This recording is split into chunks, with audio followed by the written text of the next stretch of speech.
अथ श्री कनकधारास्तोत्रम्।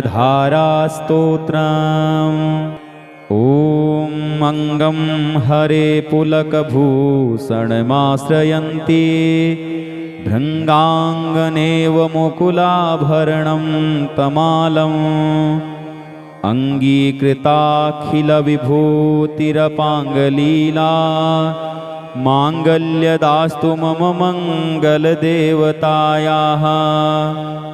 मुग्धा मुहुर्विदधति वदने मुरारेः प्रेमत्रपा प्रणिहितानि गतागतानि माला हसोर्मधुकरीव महोत्पलेया सा मे श्रियं दिशतु सागरसम्भवायाः।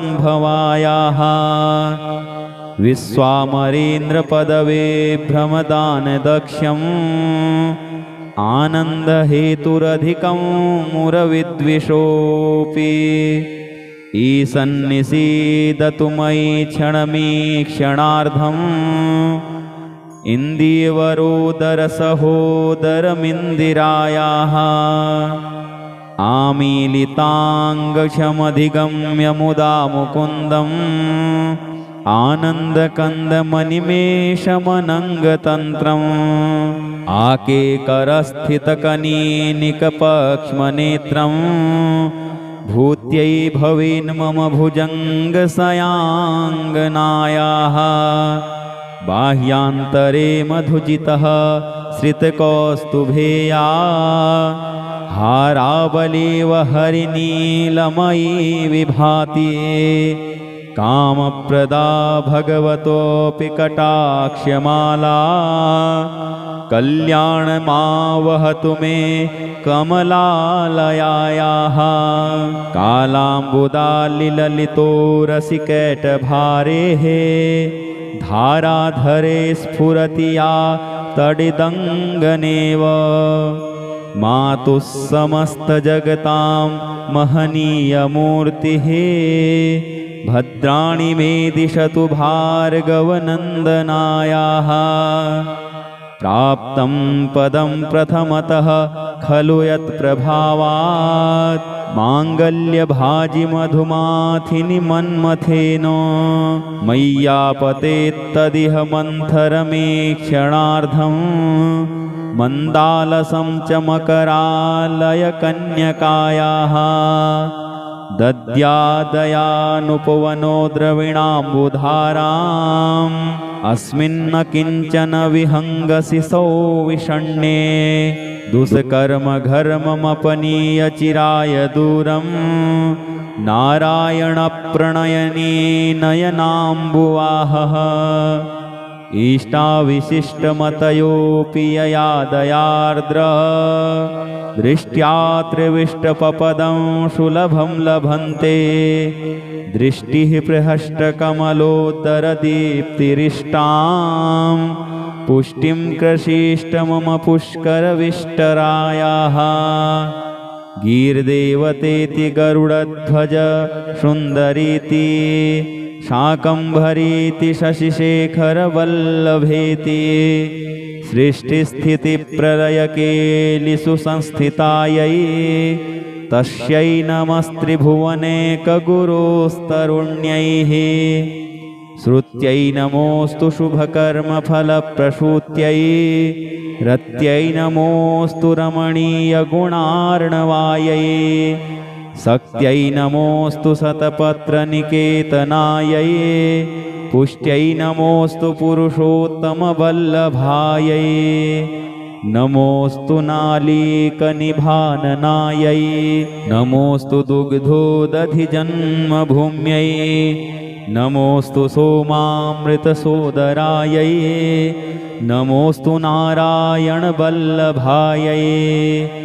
सम्पत्कराणि सकलेन्द्रियनन्दनानि साम्राज्यदानविभवानि शरोरुहाक्षी त्वद्वन्दनानि दुरिताहरणोद्यतानि मामेव मातरनिशं कलयन्तु मान्ये। यत्कटाक्षसमुपासनाविधिः सेवकस्य सकलार्थसम्पदः शन्तनोति वचनाङ्गमानसैः त्वां मुरारिहृदयेश्वरीं भजे। सरसिजनिलये सरोजहस्ते धवलतरांशुकगन्धमाल्यशोभे भगवति हरिवल्लभे मनोज्ञे त्रिभुवनभूतिकरि प्रसीद मह्यम्।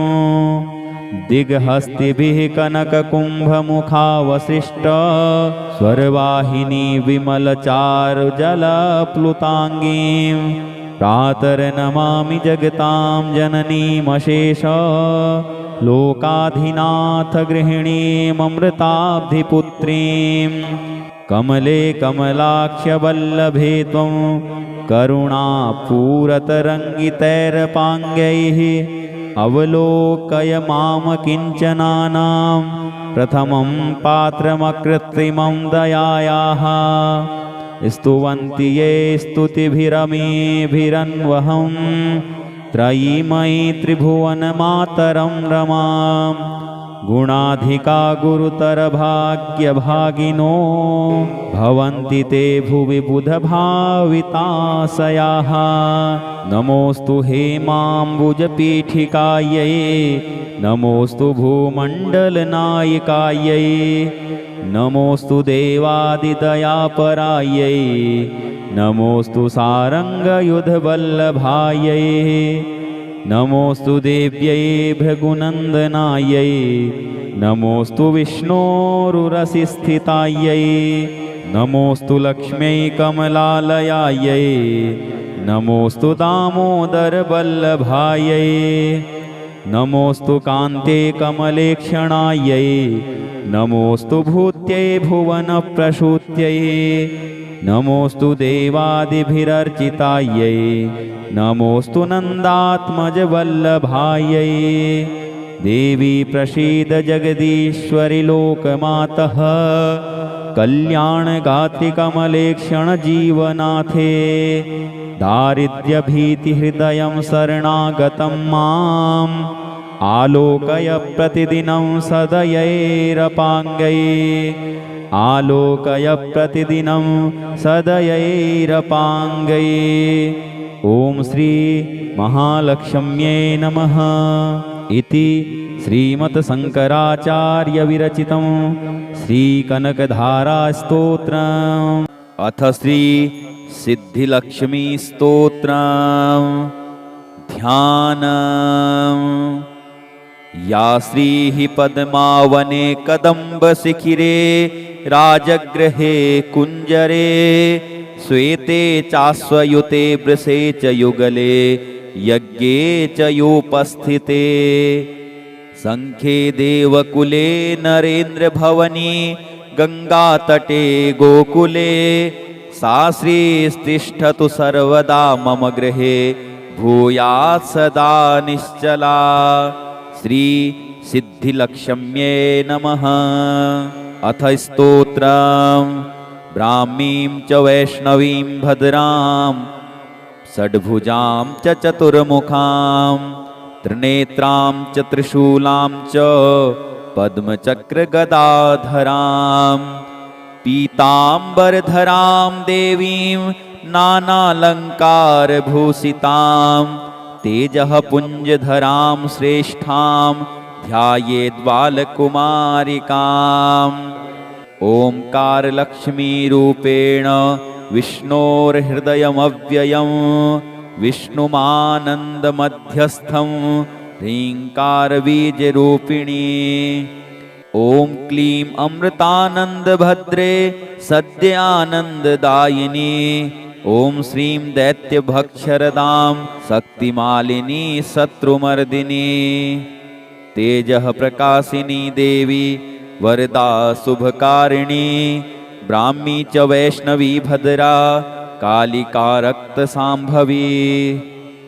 आकार ब्रह्मरूपेण ओंकारं विष्णुमव्ययं सिद्धिलक्ष्मी परालक्ष्मी लक्ष्मीलक्ष्मी नमोस्तुते।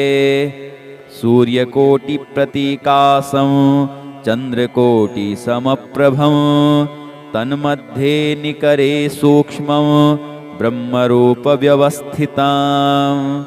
ओमकार परमानन्दं क्रियते सुखसम्पदा सर्वमङ्गलमाङ्गल्ये शिवे सर्वार्थसाधिके।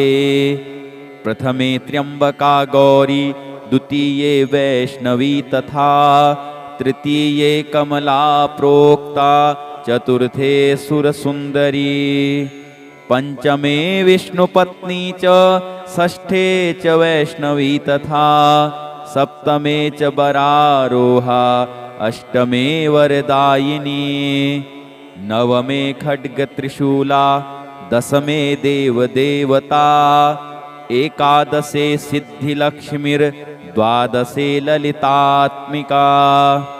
एतत् स्तोत्रं पठन्तस्त्वां स्तुवन्ति भुवि मानवाः सर्वोपद्रवमुक्तास्ते नात्र कार्या विचारणा।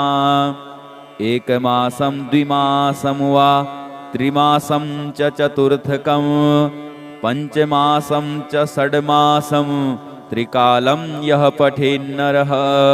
ब्राह्मणाः क्लेशतो दुःख दरिद्रा भयपीडिताः जन्मान्तरसहस्रेषु मुच्यन्ते सर्वक्लेशतः।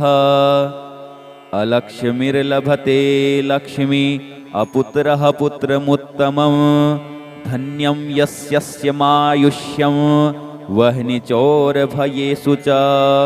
साकिनी भूतवेताल कारागे हारिबन्धने अशेष भयसम्प्राप्तौ सिद्धिलक्ष्मीं जपेन्नरः। ईश्वरेण कृतं स्तोत्रं प्राणिनां हितकारणं स्तुवन्ति ब्राह्मणा नित्यं दारिद्र्यं न च वर्धते। या श्रीः पद्मावने कदम्बशिखिरे राजगृहे कुञ्जरे श्वेते चाश्वयुते वृषे च युगले यज्ञे च युपस्थिते। हे देवकुले नरेन्द्रभवनी गङ्गातटे गोकुले सा श्रीस्तिष्ठतु सर्वदा मम गृहे भूयात् सदा निश्चला। सा श्रीस्तिष्ठतु सर्वदा मम गृहे भूयात् सदा निश्चला।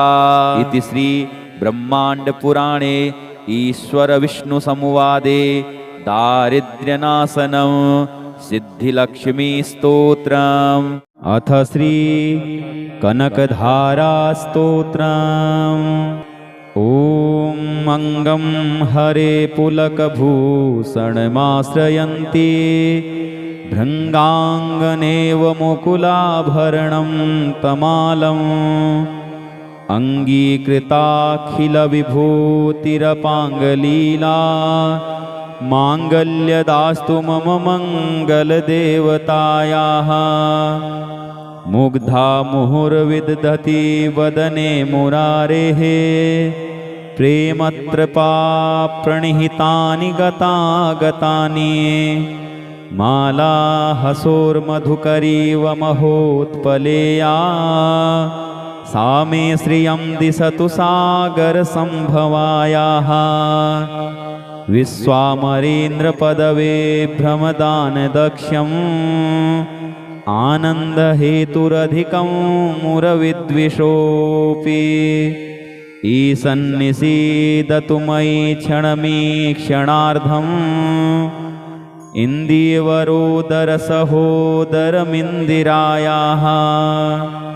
आमीलिताङ्गक्षमधिगम्य मुदा मुकुन्दम् आनन्दकन्दमनिमेषमनङ्गतन्त्रम् आकेकरस्थितकनीनिकपक्ष्मनेत्रम् भूत्यै भवेन्मम भुजङ्गशयाङ्गनायाः। बाह्यान्तरे मधुजितः श्रितकौस्तुभेया हारावलीव हरिनीलमयी विभाति कामप्रदा भगवतोऽपि कटाक्षमाला कल्याणमावहतु मे कमलालयायाः। कालाम्बुदालिललितो रसिकैटभारेः धाराधरे स्फुरति या तडिदङ्गनेव मातुः समस्तजगतां महनीयमूर्तिः भद्राणि मे दिशतु भार्गवनन्दनायाः प्राप्तं पदं प्रथमतः खलु यत्प्रभावात् माङ्गल्यभाजिमधुमाथिनि मन्मथेन मय्यापतेत्तदिह मन्थरमे क्षणार्धं मन्दालसं च मकरालयकन्यकायाः दद्यादयानुपवनो द्रविणाम्बुधाराम्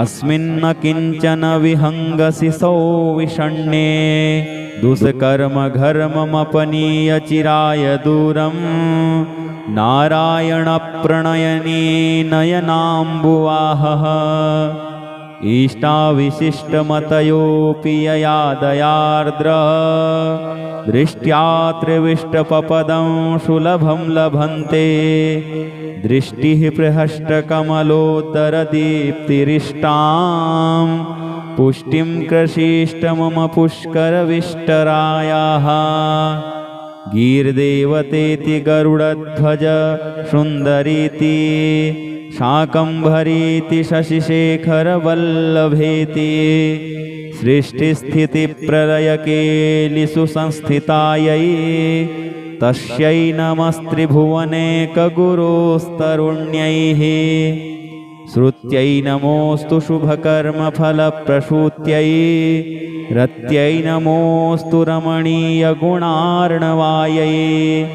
शक्त्यै नमोऽस्तु शतपत्रनिकेतनायै पुष्ट्यै नमोऽस्तु पुरुषोत्तमवल्लभायै नमोऽस्तु नालीकनिभाननायै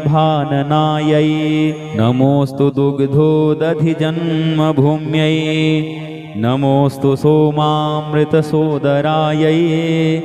नमोऽस्तु नारायणवल्लभायै सम्पत्कराणि सकलेन्द्रियनन्दनानि साम्राज्यदानविभवानि शरोरुहाक्षी त्वद्वन्दनानि दुरिताहरणोद्यतानि मामेव मातरनिशं कलयन्तु मान्ये यत्कटाक्षसमुपासनाविधिः सेवकस्य सकलार्थसम्पदः शन्तनोति वचनाङ्गमानसैः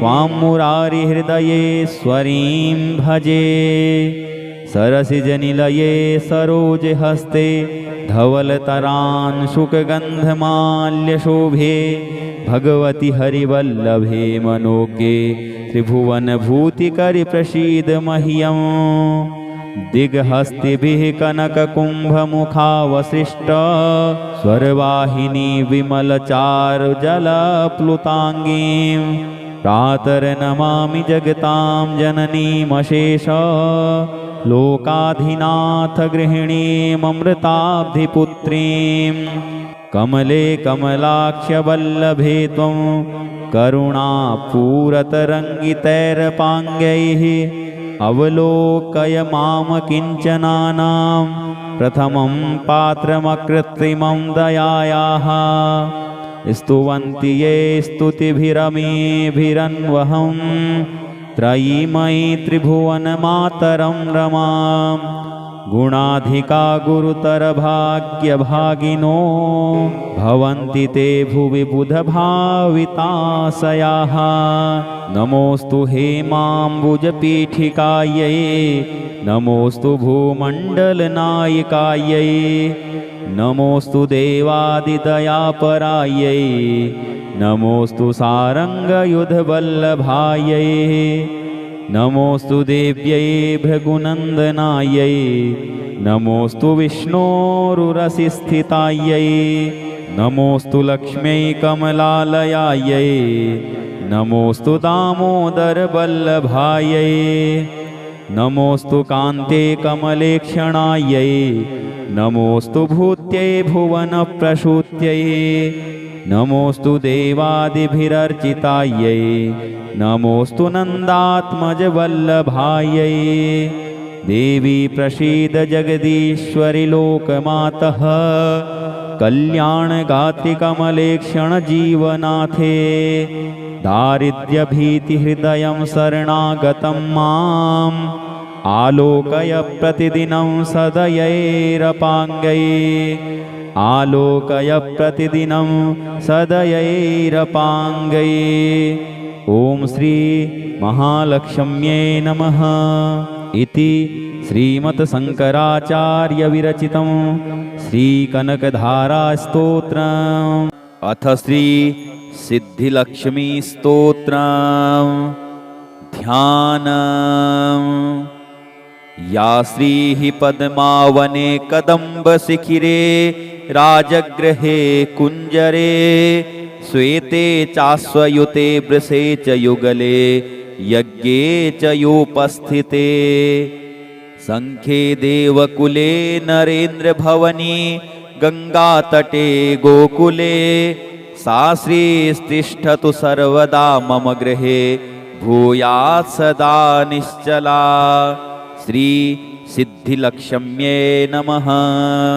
अथ स्तोत्रम् ब्राह्मीं च वैष्णवीं भद्रां षड्भुजां च चतुर्मुखां त्रिनेत्रां च त्रिशूलां च पद्मचक्रगदाधरां पीताम्बरधरां देवीं नानालङ्कारभूषितां तेजः पुञ्जधरां श्रेष्ठां ध्यायेद्बालकुमारिकाम्। ओंकारलक्ष्मीरूपेण विष्णोर्हृदयमव्ययं विष्णुमानन्दमध्यस्थं ह्रीङ्कारबीजरूपिणी। ॐ क्लीं अमृतानन्दभद्रे सद्यानन्ददायिनी। ॐ श्रीं दैत्यभक्षरदां शक्तिमालिनी शत्रुमर्दिनी। तेजः प्रकाशिनी देवी वरदा शुभकारिणी ब्राह्मी च वैष्णवी भद्रा कालिका रक्तसाम्भवी।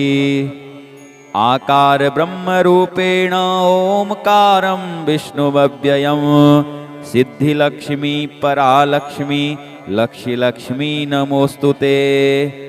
सूर्यकोटिप्रतीकासं चन्द्रकोटिसमप्रभं तन्मध्ये निकरे सूक्ष्मं ब्रह्मरूपव्यवस्थितम्।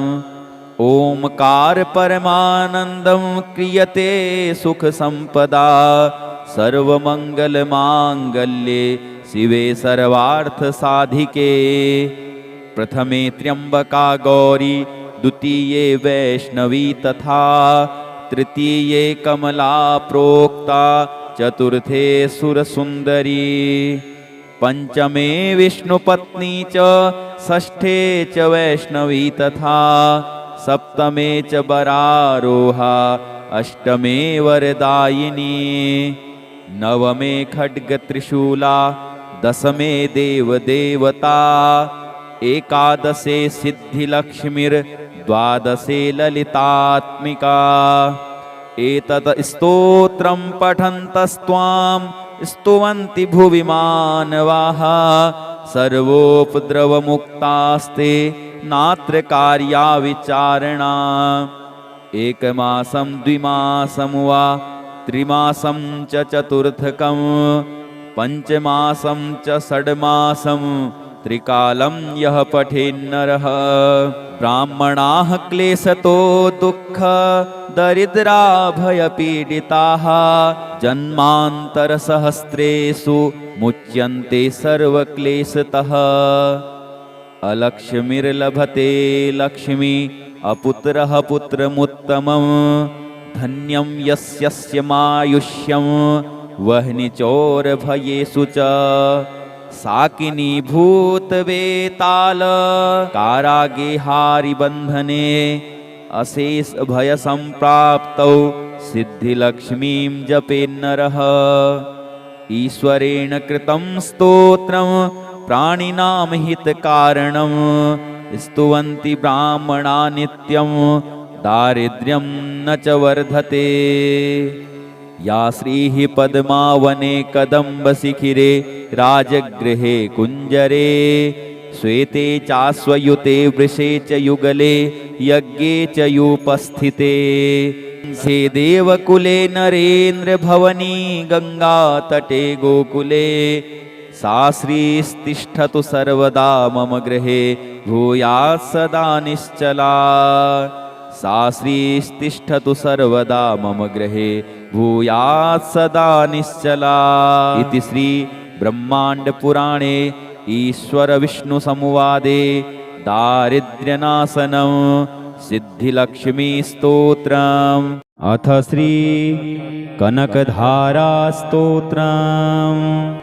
ॐ अङ्गं हरे पुलकभूषणमाश्रयन्ति भृङ्गाङ्गनेव मुकुलाभरणं तमालम् अङ्गीकृताखिलविभूतिरपाङ्गलीला माङ्गल्यदास्तु मम मङ्गलदेवतायाः मुग्धा मुहुर्विदधति वदने मुरारेः प्रेमत्रपा प्रणिहितानि गतागतानि माला हसोर्मधुकरीव महोत्पलेया सा मे श्रियं दिशतु सागरसम्भवायाः विश्वामरेन्द्रपदवे भ्रमदानदक्ष्यम् आनन्दहेतुरधिकं मुरविद्विषोऽपि ईशन्निषीदतु मयि क्षणमीक्षणार्धम् इन्दीवरोदरसहोदरमिन्दिरायाः आमीलिताङ्गक्षमधिगम्य मुदा मुकुन्दम् आनन्दकन्दमनिमेषमनङ्गतन्त्रम् आकेकरस्थितकनीनिकपक्ष्मनेत्रम् भूत्यै भवेन्मम भुजङ्गशयाङ्गनायाः बाह्यान्तरे मधुजितः श्रितकौस्तुभेया हारावलीव हरिनीलमयी विभाति कामप्रदा भगवतोऽपि कटाक्षमाला कल्याणमावहतु मे कमलालयायाः कालाम्बुदालिललितो रसिकैटभारेः धाराधरे स्फुरति या तडिदङ्गनेव मातुः समस्तजगतां महनीयमूर्तिः भद्राणि मे दिशतु भार्गवनन्दनायाः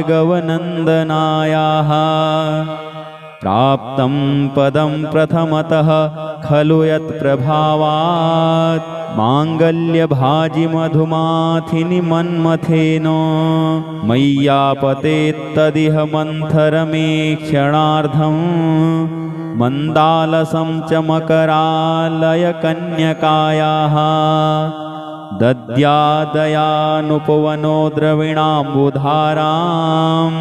अस्मिन्न किञ्चन विहङ्गसिसौ विषण्णे दुष्कर्मघर्ममपनीय चिराय दूरम् नारायणप्रणयनी नयनाम्बुवाहः इष्टाविशिष्टमतयोऽपि यया दयार्द्रः दृष्ट्या त्रिविष्टपपदं सुलभं लभन्ते दृष्टिः प्रहष्टकमलोदरदीप्तिरिष्टां पुष्टिं कृषीष्ट मम पुष्करविष्टरायाः गीर्देवतेति गरुडध्वज सुन्दरीति शाकम्भरीति शशिशेखरवल्लभेति सृष्टिस्थितिप्रलयकेलिषु संस्थितायै तस्यै नमस्त्रिभुवनेकगुरोस्तरुण्यैः श्रुत्यै नमोऽस्तु शुभकर्मफलप्रसूत्यै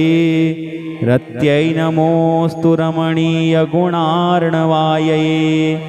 शक्त्यै नमोऽस्तु शतपत्रनिकेतनायै पुष्ट्यै नमोऽस्तु पुरुषोत्तमवल्लभायै नमोऽस्तु नालीकनिभाननायै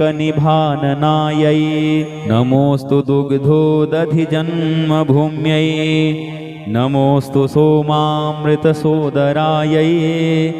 नमोऽस्तु नारायणवल्लभायै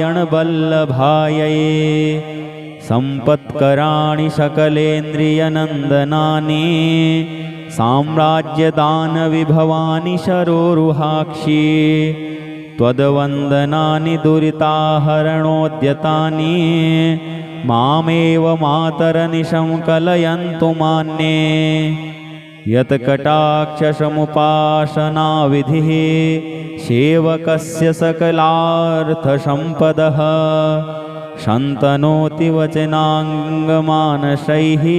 त्वां मुरारिहृदयेश्वरीं भजे सरसिजनिलये सरोजहस्ते धवलतरांशुकगन्धमाल्यशोभे भगवति हरिवल्लभे मनोज्ञे त्रिभुवनभूतिकरि प्रसीद मह्यम् दिग्हस्तिभिः कनककुम्भमुखावसृष्ट स्वरवाहिनी विमलचारुजलप्लुताङ्गीं प्रातर्नमामि जगतां जननीमशेष लोकाधिनाथ गृहिणीममृताब्धिपुत्रीं कमले कमलाक्ष्यवल्लभे त्वं करुणापूरतरङ्गितैरपाङ्गैः अवलोकय माम किञ्चनानां प्रथमं पात्रमकृत्रिमं दयायाः स्तुवन्ति ये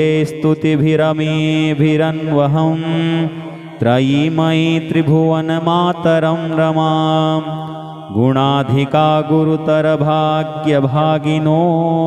भवन्ति ते भुवि बुधभाविताशयाः नमोऽस्तु हेमाम्बुजपीठिकायै नमोऽस्तु भूमण्डलनायिकायै नमोऽस्तु देवादिदयापरायै नमोऽस्तु सारङ्गयुधवल्लभायै नमोऽस्तु देव्यै भृगुनन्दनायै नमोऽस्तु विष्णोरुरसिस्थितायै नमोऽस्तु लक्ष्म्यै कमलालयायै नमोऽस्तु दामोदरवल्लभायै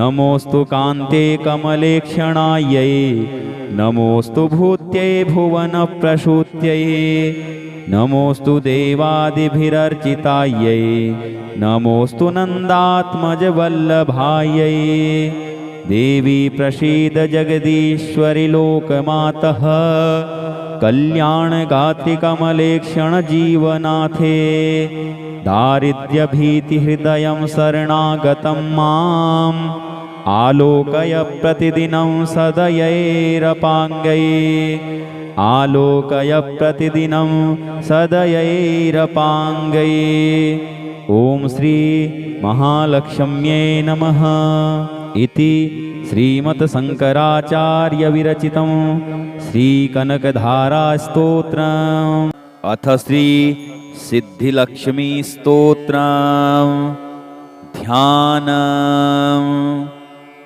या श्रीः पद्मावने कदम्बशिखिरे राजगृहे कुञ्जरे श्वेते चाश्वयुते वृषे च युगले यज्ञे च योपस्थिते शङ्खे देवकुले नरेन्द्रभवनी गङ्गातटे गोकुले सा श्रीस्तिष्ठतु सर्वदा मम गृहे भूयात् सदा निश्चला श्री सिद्धिलक्ष्म्यै नमः। अथ स्तोत्रम् ब्राह्मीं च वैष्णवीं भद्रां षड्भुजां च चतुर्मुखां त्रिनेत्रां च त्रिशूलां च पद्मचक्रगदाधरां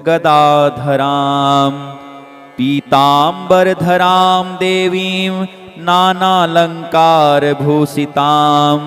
तेजः पुञ्जधरां श्रेष्ठां ध्यायेद्बालकुमारिकाम् ओंकारलक्ष्मीरूपेण विष्णोर्हृदयमव्ययं विष्णुमानन्दमध्यस्थं ह्रीङ्कारबीजरूपिणी ॐ क्लीं अमृतानन्दभद्रे सद्यानन्ददायिनी ॐ श्रीं दैत्यभक्षरदां शक्तिमालिनी शत्रुमर्दिनी तेजः प्रकाशिनी देवी वरदा शुभकारिणी ब्राह्मी च वैष्णवी भद्रा कालिका रक्तसाम्भवी आकार ब्रह्मरूपेण ओंकारं विष्णुमव्ययं सिद्धिलक्ष्मी परालक्ष्मी लक्ष्मी नमोस्तुते सूर्यकोटिप्रतीकासं चन्द्रकोटिसमप्रभं तन्मध्ये निकरे सूक्ष्मं ब्रह्मरूपव्यवस्थितम् ओंकार परमानन्दं क्रियते सुखसम्पदा सर्वमङ्गलमाङ्गल्ये शिवे सर्वार्थसाधिके प्रथमे त्र्यम्बका गौरी द्वितीये वैष्णवी तथा तृतीये कमला प्रोक्ता चतुर्थे सुरसुन्दरी पंचमे विष्णुपत्नी च षष्ठे च वैष्णवी तथा सप्तमे च वरारोहा अष्टमे वरदायिनी नवमे खड्गत्रिशूला दशमे देवदेवता एकादशे सिद्धिलक्ष्मीर्द्वादशे ललितात्मिका एतत् स्तोत्रं पठन्तस्त्वां स्तुवन्ति भुवि मानवाः सर्वोपद्रवमुक्तास्ते नात्र कार्या विचारणा एकमासं द्विमासं वा त्रिमासं च चतुर्थकं पञ्चमासं च षड्मासं त्रिकालं यः पठेन्नरः ब्राह्मणाः क्लेशतो दुःख दरिद्रा भयपीडिताः जन्मान्तरसहस्रेषु मुच्यन्ते सर्वक्लेशतः अलक्ष्मीर्लभते लक्ष्मी अपुत्रः पुत्रमुत्तमं धन्यं यस्य मायुष्यं वह्निचोरभयेषु च साकिनी भूतवेताल कारागे हारिबन्धने अशेष भयसम्प्राप्तौ सिद्धिलक्ष्मीं जपेन्नरः ईश्वरेण कृतं स्तोत्रं प्राणिनां हितकारणं स्तुवन्ति ब्राह्मणा नित्यं दारिद्र्यं न च वर्धते या श्रीः पद्मावने कदम्बशिखिरे राजगृहे कुञ्जरे श्वेते चाश्वयुते वृषे च युगले यज्ञे च युपस्थिते से देवकुले नरेन्द्रभवनी गङ्गातटे गोकुले सा श्रीस्तिष्ठतु सर्वदा मम गृहे भूयात् सदा निश्चला सा श्रीस्तिष्ठतु सर्वदा मम गृहे भूयात् सदा निश्चला इति श्री ब्रह्माण्डपुराणे ईश्वरविष्णुसंवादे दारिद्र्यनाशनं सिद्धिलक्ष्मीस्तोत्रम् अथ श्री कनकधारास्तोत्रम्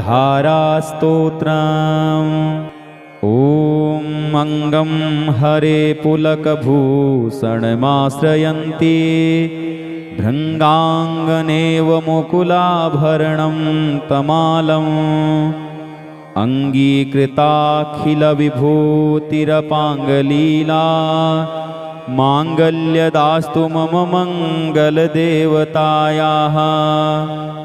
मुग्धा मुहुर्विदधति वदने मुरारेः प्रेमत्रपा प्रणिहितानि गतागतानि माला हसोर्मधुकरीव महोत्पलेया सा मे श्रियं दिशतु सागरसम्भवायाः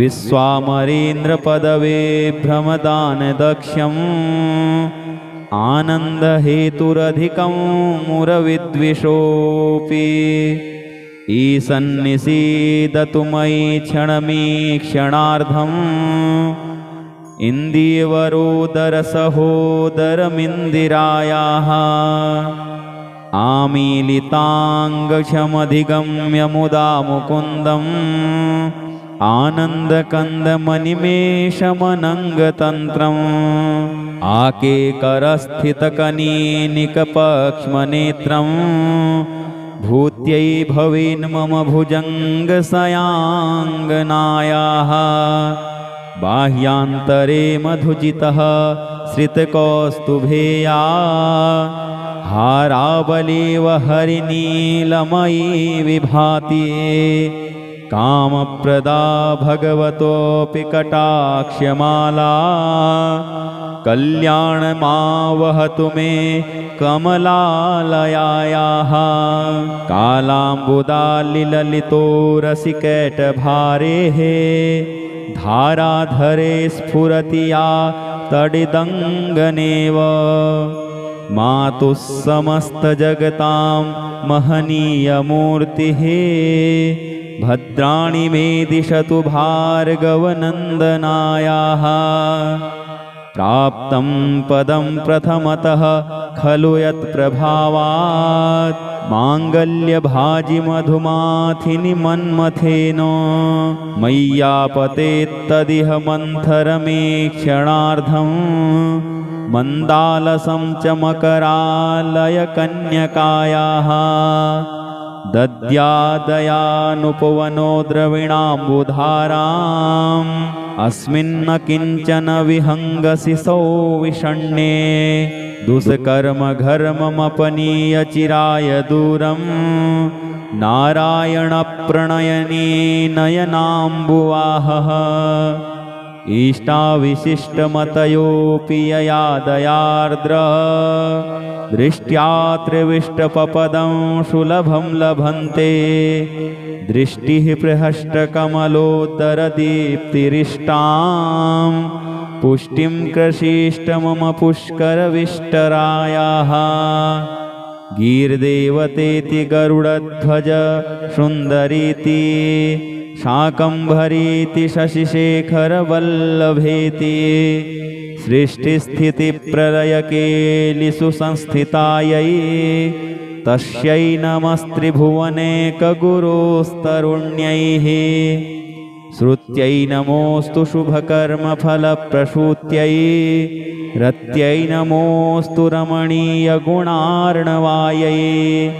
शक्त्यै नमोऽस्तु शतपत्रनिकेतनायै पुष्ट्यै नमोऽस्तु पुरुषोत्तमवल्लभायै नमोऽस्तु नालीकनिभाननायै नमोऽस्तु दुग्धोदधिजन्मभूम्यै नमोऽस्तु सोमामृतसोदरायै नमोऽस्तु नारायणवल्लभायै सम्पत्कराणि सकलेन्द्रियनन्दनानि साम्राज्यदानविभवानि शरोरुहाक्षी त्वद्वन्दनानि दुरिताहरणोद्यतानि मामेव मातरनिशं कलयन्तु मान्ये यत्कटाक्षसमुपासनाविधिः सेवकस्य सकलार्थसम्पदः शन्तनोति वचनाङ्गमानसैः त्वां मुरारिहृदयेश्वरीं भजे सरसिजनिलये सरोजहस्ते धवलतरांशुकगन्धमाल्यशोभे भगवति हरिवल्लभे मनोज्ञे त्रिभुवनभूतिकरि प्रसीद मह्यम् दिग्हस्तिभिः कनककुम्भमुखावसृष्ट स्वरवाहिनी विमलचारुजलप्लुताङ्गीं प्रातर्नमामि जगतां जननीमशेष लोकाधिनाथ गृहिणीममृताब्धिपुत्रीं कमले कमलाक्ष्यवल्लभे त्वं करुणापूरतरङ्गितैरपाङ्गैः अवलोकय माम किञ्चनानां प्रथमं पात्रमकृत्रिमं दयायाः स्तुवन्ति ये स्तुतिभिरमेभिरन्वहं त्रयीमयी त्रिभुवनमातरं रमां गुणाधिका गुरुतरभाग्यभागिनो भवन्ति ते भुवि बुधभाविताशयाः नमोऽस्तु हेमाम्बुजपीठिकायै नमोऽस्तु भूमण्डलनायिकायै नमोऽस्तु देवादिदयापरायै नमोऽस्तु सारङ्गयुधवल्लभायै नमोऽस्तु देव्यै भृगुनन्दनायै नमोऽस्तु विष्णोरुरसिस्थितायै नमोऽस्तु लक्ष्म्यै कमलालयायै नमोऽस्तु दामोदरवल्लभायै